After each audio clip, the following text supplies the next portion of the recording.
Bali po, ito pala yung sound system ko po. Bali, ito po yung pinapagana po namin dito sa mga power amp po namin. Bring it as back like a boom boom boom boom. Ang kagandahan po nito, bakal na po.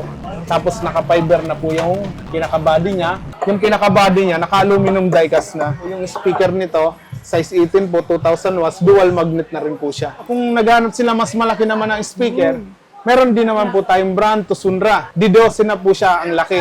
Bali yung wattage niya is 650 watts ang bawat isa. Bali po dito naman, sa naghahanap po ng mas malalaking speaker, bali ito nga pala po, ito yung tinatawag na namin na Tusunra na active. Meron siyang amplifier sa likod.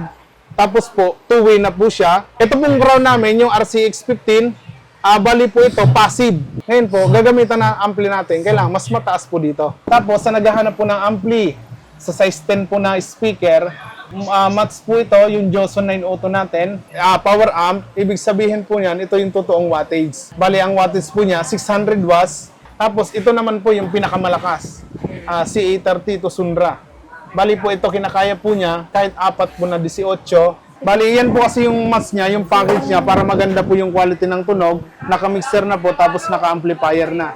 Bali, yung wattage po pala ng amplifier is 600 watts, 300, 300.